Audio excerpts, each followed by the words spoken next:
chemistry. बिस्मिल्लाहिर्रहमानिर्रहीम। अस्सलाम वालेकुम। मेरा नाम मोहम्मद अदनान खान है और आप देख रहे हैं मेरा YouTube channel explore the world of chemistry. आज के लेक्चर में हम पढ़ेंगे न्यूक्लिक एसिड और न्यूक्लियोटाइड्स और न्यूक्लियोसाइड्स। ये चैप्टर का नाम है और ये chapter BSN first semester biochemistry का दूसरा चैप्टर है। First chapter introduction to biochemistry हमने अपलोड किया है और ये भी लेक्चर MCQs टाइप है। तवज्जो करें और लेक्चर गौर से सुने ताकि आने वाले जो एग्ज़ाम हैं इसमें आपको अच्छी मार्क्स मिलेंगे। स्टार्ट करते हैं, लेक्चर को स्टार्ट करते हैं। फर्स्ट नंबर MCQs क्या है? Nucleic acid are found in. ये MCQs टाइप लेक्चर हैं और इस लेक्चर में हम न्यूक्लिक एसिड पर, न्यूक्लियोसाइड पर, नाइट्रोजीनियस बेस पर, फास्फेट ग्रुप पर, पेंटोस शुगर पर, इस पर बहस करते।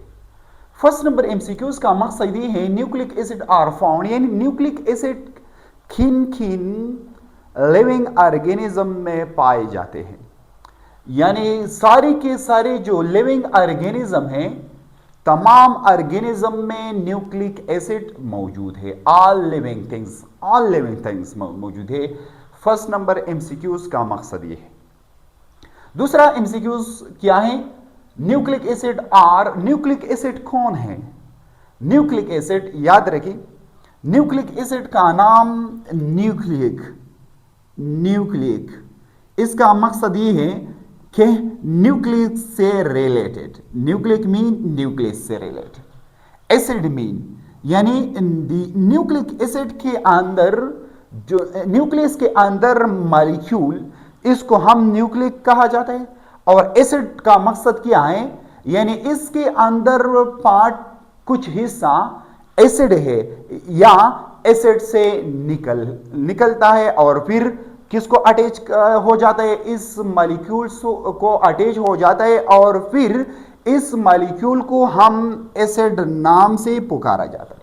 ये बात जहन में याद रखें। यानी न्यूक्लिक एसिड का मकसद, न्यूक्लिक का मकसद है न्यूक्लियस और एसिड का मकसद है कुछ पार्ट, कुछ हिस्सा एसिड से या एसिड से निकल जाता है, फिर इस मॉलिक्यूल से अटैच हो जाता है, और या न्यूक्लिक एसिड के अंदर कुछ हिस्सा एसिडिक है तो इसलिए इसको न्यूक्लिक एसिड कहा जाता है। Nucleic acid are polynucleotide, poly mean many, nucleotides. What is mean by nucleotides? Are big molecule. Nucleotide किसको कहा जाता है? डिटेल में, तफसील में हम आपको एक्सप्लेन करते हैं। न्यूक्लियोटाइड ये बेसिक यूनिट है ऑफ न्यूक्लिक एसिड का, यानी न्यूक्लिक एसिड न्यूक्लियोटाइड से बना हुआ है। न्यूक्लियोटाइड का मकसद क्या है? न्यूक्लियोटाइड फर्दर 3 बेसिक यूनिट से बनता है।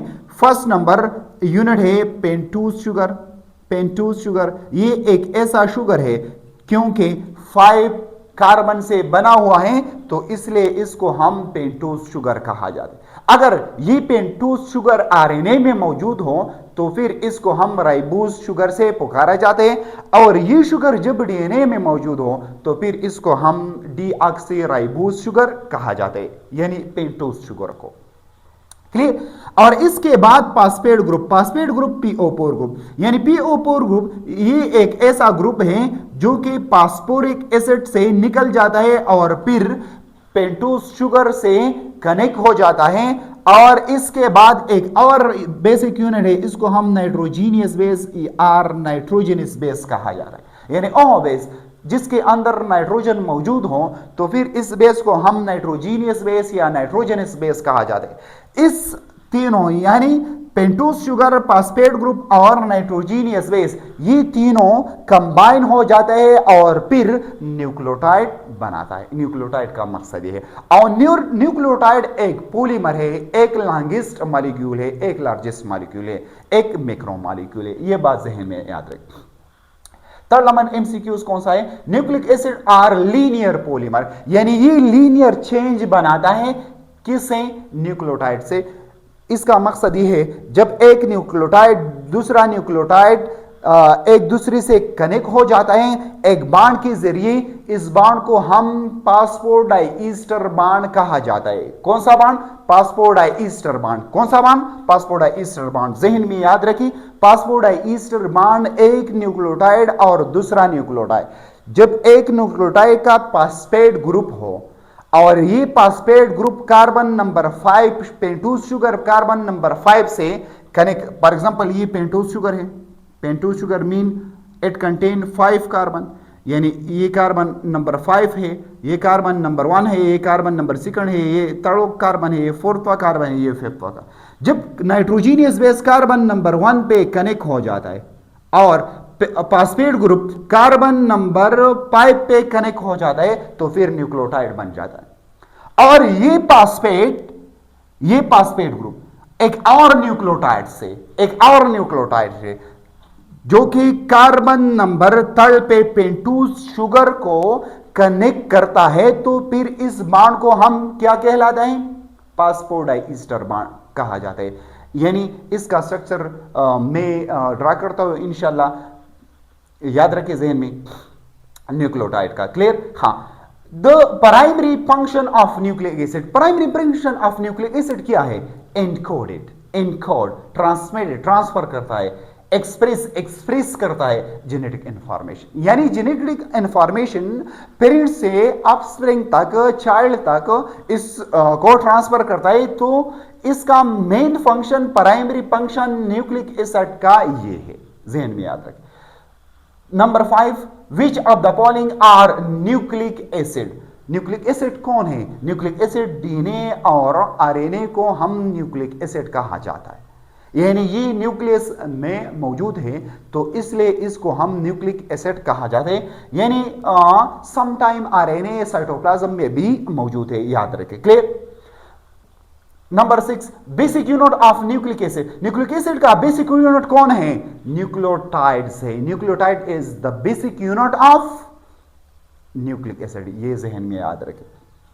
Nucleotide consist of sugar phosphate group, यानी इसको हम पेंटोज शुगर भी कहा जाता है, जबकि आरएनए में हो राइबोज शुगर कहा जाता है, जबकि डीएनए में हो तो डीऑक्सीराइबोज शुगर कहा जाता है, पेंटोज शुगर। क्लियर?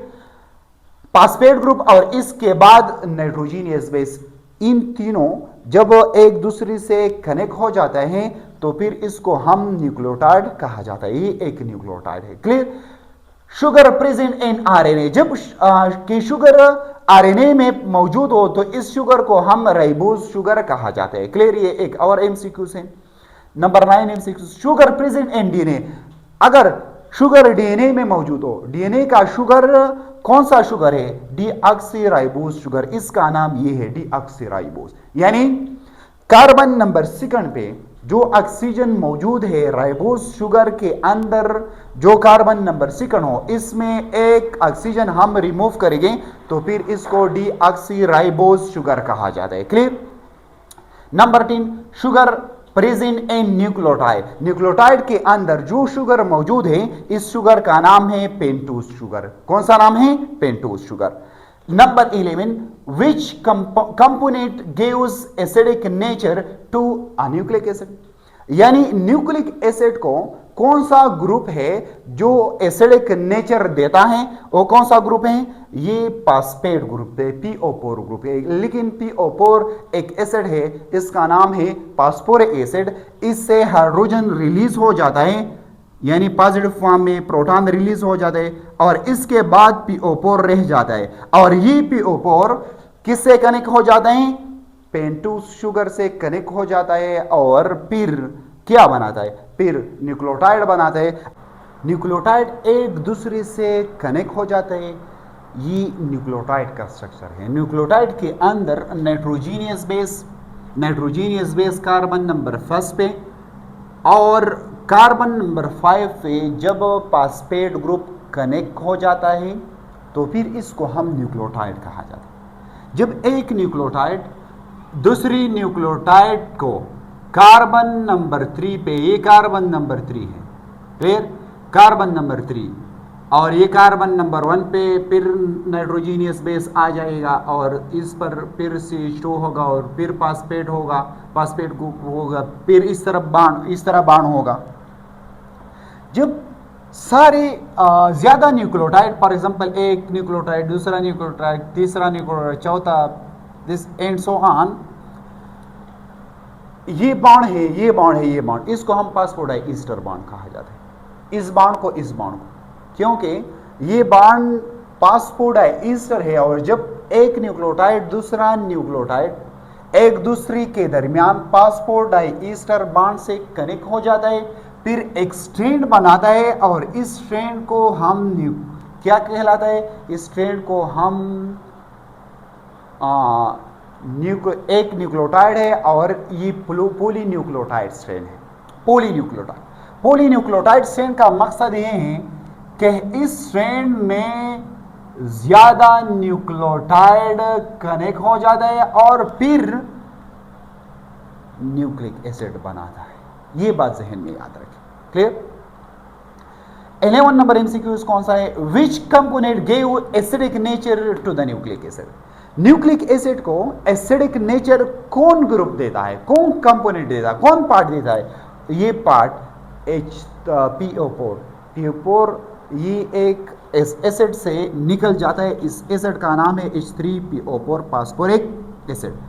इससे 3 हाइड्रोजन रिलीज हो जाते हैं और फिर PO4 कार्बन नंबर 5 पे किससे, नाइट्रोजीनियस बेस और फिर पेंटोज शुगर कनेक्ट हो जाते हैं, तो फिर इसको हम न्यूक्लियोसाइड कहा जाता है। कौन? न्यूक्लियोसाइड कहा जाता है। जब न्यूक्लियोसाइड से कार्बन नंबर 5 पे फास्फेट ग्रुप कनेक्ट हो जाते हैं तो फिर इसको हम न्यूक्लियोटाइड कहा जाता है। ये डिफरेंस है, न्यूक्लियोसाइड और न्यूक्लियोटाइड्स में डिफरेंस है। इसमें शुगर हो और फिर नाइट्रोजीनियस बेस हो, एन बेसिस हो। बेसिस कौन है मैं आपको समझाऊंगा कि कौन सा बेस। क्लियर? और ये पार्ट जब कार्बन नंबर 5 पे बॉन्ड बनाता है तो फिर इसको हम न्यूक्लियोटाइड कहा जाता है और ये पार्ट न्यूक्लिक एसिड को एसिड का रोल देता है। ये बात जहन में याद रखें। Nitrogenous base are also called nucleobase. इसको हम न्यूक्लियो बेस भी कहा जाता है। नाइट्रोजीनियस बेस कौन कौन से है? एडेनिन सुना होगा, थाइमिन सुना होगा, ग्वानिन सुना होगा, यूरासिल सुना होगा, साइटोसिन सुना होगा और हाइपोजेंटीन। ये नाइट्रोजीनियस बेस है। नाइट्रोजीनियस बेस वह बेस जिस बेस के अंदर नाइट्रोजन मौजूद हो तो इस बेस को हम नाइट्रोजीनियस बेस से पुकारा जाता है, कहा जाता है। क्लियर? तो नाइट्रोजीनियस बेस को हम न्यूक्लियो बेस कहा जाए क्योंकि ये बेस न्यूक्लियस के अंदर मौजूद है, तो इसलिए इसको हम न्यूक्लियो बेस कहा जाता है। Nucleoside is compose of, nucleoside किन किन कंपोनेंट से बनता है? ये एक शुगर है, यानी ये शुगर का स्ट्रक्चर है और ये नाइट्रोजीनियस बेस का स्ट्रक्चर है। जब नाइट्रोजीनियस बेस और शुगर दोनों कार्बन नंबर 1 पे, कार्बन नंबर 1 पेंटोज शुगर का कार्बन नंबर 1 नाइट्रोजीनियस बेस एक दूसरे से कनेक्ट हो जाते हैं तो फिर न्यूक्लियोसाइड बनाता है। याद रखें, न्यूक्लियोसाइड और फिर न्यूक्लियोटाइड में डिफरेंस क्या है? न्यूक्लियोटाइड के अंदर नाइट्रोजीनियस बेस, पेंटोज शुगर और फास्फेट ग्रुप ये तीनों मौजूद है। जब तीनों प्रेजेंट हैं तो फिर इसको हम न्यूक्लियोटाइड कहा जाता है। जब इसके अंदर फास्फेट ग्रुप नहीं हो, यानी only and only nitrogenous base हो और पेंटोज शुगर हो, तो फिर इसको हम न्यूक्लियोसाइड कहा जाता है। न्यूक्लियोसाइड का एग्जांपल से मैं आपको समझाऊंगा। फॉर एग्जांपल आरएनए के अंदर जो शुगर हो तो इस शुगर को हम पेंटोज शुगर और डीएनए के अंदर जो शुगर मौजूद है इसको भी हम पेंटोज शुगर कहा जाता है। लेकिन आरएनए का जो शुगर है इसका नाम राइबोज शुगर है और डीएनए का अंदर जो शुगर है इसका नाम डीऑक्सीराइबोज शुगर है। यह बात ज़हन में याद रखें, स्ट्रक्चर दोनों सेम है लेकिन एक डिफरेंस है, यानी कार्बन नंबर 2 पे OH मौजूद है। जब OH कार्बन नंबर 2 यानी ये ऑक्सीजन कार्बन नंबर 2 पे मौजूद होगा तो फिर डीएनए शुगर होगा, राइबोज शुगर होगा। अगर ये ऑक्सीजन ये एब्सेंट होगा तो फिर डीऑक्सीराइबोज शुगर होगा, यानी डीएनए शुगर होगा। ये जहन में याद रखें। जब पेंटोज शुगर पे कार्बन नंबर वन पे एडेनिन अटैच होगा तो फिर एडिनोसिन होगा। एडिनोसिन एक न्यूक्लियोसाइड है। कौन है? एक न्यूक्लियोसाइड। मीन अगर एडेनिन अटैच होगा तो फिर एडिनोसिन होगा। अगर पेंटोज शुगर कार्बन नंबर 1 पे कौन अटैच होगा? थाइमीन अटैच होगा, थाइमडीन होगा। ये डीएनए में मौजूद है, थाइमीन डीएनए में मौजूद है। अगर जब पेंटोज शुगर कार्बन नंबर 1 पे ग्वानिन अटैच होगा तो फिर ग्वानिसिन होगा। ये भी न्यूक्लियोसाइड का एग्जांपल है। पेंटोज शुगर पे जब हाइपोजेंटीन अटैच होगा तो फिर इसको एनोसिन कहा जाता है। यानी कार्बन नंबर 1 पे हाइपोजेंटीन अटैच होगा तो फिर एनोसिन एनोसिन न्यूक्लियोसाइड होगा। क्लियर? अगर जब पेंटोज शुगर से यूरासिल अटैच होगा तो फिर इसका नाम यूरोडीन होगा। कौन होगा? यूरोडीन होगा। क्लियर? और ये जहन में याद रखिए, uridine found in RNA. Uridine पाए जाते हैं आरएनए में, यानी यूरोडीन आरएनए का कंपोनेंट है, डीएनए का कंपोनेंट नहीं है। फिर पेंटोज शुगर कार्बन नंबर 1 पे साइटोसिन अटैच होगा तो फिर सिस्टडीन होगा। सिस्टडीन एक न्यूक्लियोसाइड का नाम है। Clear? Thymine found in DNA. Thymine किस में होगा? डीएनए में होगा। जहन में याद रखिए, अगर साइटोसिन किस पॉलीन्यूक्लियोटाइड के अंदर मौजूद होगा तो फिर इसका नाम आरएनए होगा।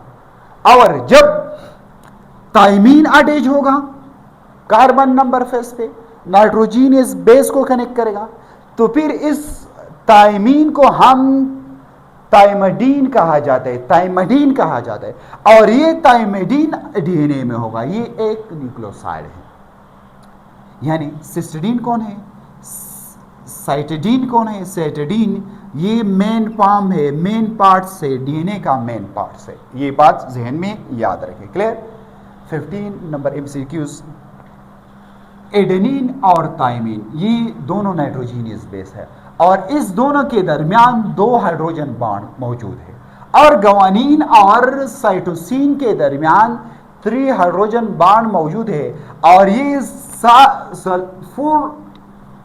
सारे के सारे नाइट्रोजीनियस बेस डीएनए में मौजूद है। किस में मौजूद है? डीएनए में मौजूद। एडेनिन जबकि थाइमीन रिमूव होगा, जबकि थाइमीन एब्सेंट होगा। कौन में? आरएनए में। आरएनए में थाइमीन एब्सेंट होगा, यानी थाइमीन के बजाय यूरेसिल होगा। एडेनिन और यूरेसिल के दरमियान 2 हाइड्रोजन बॉन्ड इधर भी है और इधर भी 2 हाइड्रोजन बॉन्ड भी मौजूद होगा। क्लियर? ग्वानिन और साइटोसिन के दरमियान 3 हाइड्रोजन बॉन्ड होगा। और ये सारे के सारे नाइट्रोजीनियस बेस ये आरएनए के अंदर मौजूद होगा। Clear? DNA double helical structure. Double helical structure का मकसद क्या है? इस तरह स्ट्रक्चर, ये डबल हेलिकल। डीएनए का स्ट्रक्चर इस तरह होगा और आरएनए का स्ट्रक्चर इस तरह होगा, सिंगल स्ट्रैंड। ये डबल स्ट्रैंड है, ये सिंगल स्ट्रैंड है। The stability of DNA is due to, यानी डीएनए का जो स्टेबिलिटी है, डीएनए का जो स्ट्रक्चर नजर आ रहा है, ये किस वजह से स्टेबल है? ये हाइड्रोजन बॉन्ड की वजह से स्टेबल है। जहन में याद रखें। प्यूरिन, डीएनए और आरएनए के अंदर, न्यूक्लिक एसिड के अंदर 2 मेन स्ट्रक्चर है। फर्स्ट नंबर स्ट्रक्चर, इसको हम प्यूरिन बेसिस कहा जाता है। और दूसरा जो बेसिस है, इसको हम पिरिमिडीन बेसिस कहा जाता है। प्यूरिन बेसिस ये डबल रिंग स्ट्रक्चर होगा, इस तरह स्ट्रक्चर होगा। क्लियर? और इसमें एडेनिन, ग्वानिन और हाइपोजेंटीन आता है। और हाइपोजेंटीन, ग्वानिन और एडेनिन ये डबल रिंग स्ट्रक्चर में मौजूद होगा। और ये इसको एडेनिन, ग्वानिन और हाइपोजेंटीन को हम प्यूरिन बेसिस से पुकारा जाता है। ये बात जहन में याद रखें। पिरिमिडीन बेसिस, इसके अंदर भी 3 बेसिस मौजूद है, nitrogenous bases, thymine, uracil and cytosine. ये एक सिंगल रिंग स्ट्रक्चर होगा, इस तरह। क्लियर? इस तरह होगा, यानी थाइमीन, यूरासिल और साइटोसिन को हम पिरिमिडीन कहा जाता है। ये बात जहन में याद रखें। ATP is the example of, ATP किसका एग्जांपल है? ये न्यूक्लियोसाइड का एग्जांपल है। किसका एग्जांपल है? न्यूक्लियोसाइड का, सॉरी न्यूक्लियोटाइड का एग्जांपल है। किसका एग्जांपल है? न्यूक्लियोटाइड का एग्जांपल है। ये बात जहन में याद रखें। एटीपी का स्ट्रक्चर इस तरह होगा। फॉर एग्जांपल, जब पेंटोज शुगर, ये पेंटोज शुगर है, पेंटोज शुगर में 5 कार्बन मौजूद है। क्लियर? जब कार्बन नंबर 1 पे एडेनिन अटैच होगा तो फिर इस न्यूक्लियोसाइड को हम एडिनोसिन कहा जाता है, एडिनोसिन कहा जाता है। जब एडिनोसिन कार्बन नंबर 5 है, ये कार्बन नंबर 5 है, carbon number 1 2 3 4 and 5 phosphate group attach होगा तो फिर एडिनोसिन मोनोफॉस्फेट, एडिनोसिन मोनोफॉस्फेट, एक फास्फेट अटैच होगा। जबकि दूसरा फास्फेट अटैच हो जाएगा तो फिर एडिनोसिन डाइफॉस्फेट होगा। जबकि तीसरा फास्फेट अटैच होगा तो फिर एडिनोसिन ट्राइफॉस्फेट, एडिनोसिन ट्राइफॉस्फेट को हम एटीपी कहा जाता है। याद रहे, एटीपी का स्ट्रक्चर इस तरह होगा। Clear? Main energy currency of the cell, cell का करेंसी कौन सा है? यानी सेल किस करेंसी पे चलता है, किस फ्यूल पे चलता है? इस फ्यूल का नाम एटीपी है, एटीपी है। 24 नंबर एमसीक्यू, CAMP। सी का मकसद है साइक्लिक, ए का मकसद है एडिनोसिन, एडिनोसिन, एम का मकसद है मानो और पी का मकसद है फास्फेट। साइक्लिक एडिनोसिन मोनोफॉस्फेट, ये एस्कॉर्ड सेकंड मैसेंजर, इसको सेकंड मैसेंजर कहा जाता है। लेकिन फर्स्ट मैसेंजर हार्मोन को कहा जाता है, हार्मोन को, और न्यूरोट्रांसमीटर को फर्स्ट मैसेंजर कहा जाता है। और ये भी मैसेंजर का काम करता है तो इसलिए इसको हम सेकंड मैसेंजर कहा जाता है, CME को। क्लियर? साइक्लिक एडिनोसिन मोनोफॉस्फेट को। Clear? 26 number MCQ, 25 number MCQ, ATP is directly involved in energy transfer. ATP ये डायरेक्टली इन्वॉल्व हो जाता है ऐसा एनर्जी ट्रांसफर मैकेनिज्म में, एनर्जी ट्रांसफर मैकेनिज्म में डायरेक्टली इन्वॉल्व हो जाता है। सो कौन? ATP। कौन? ATP। Clear? 26 number MCQs, nucleotides are component of RNA in DNA। यानी न्यूक्लियोटाइड्स, ये DNA का और RNA का कौन है? एक कंपोनेंट है। RNA का और RNA का और DNA का कंपोनेंट है, पार्ट्स है। ये बात जहन में याद रखिए। Clear? Which statement is correct about nucleotide? Which statement, which sentence is correct about nucleotide? Nucleotides कौन है? एक एनर्जी कैरियर मॉलिक्यूल है, एक एनर्जी कैरियर मॉलिक्यूल है और building block of nucleic acid है। यानी न्यूक्लिक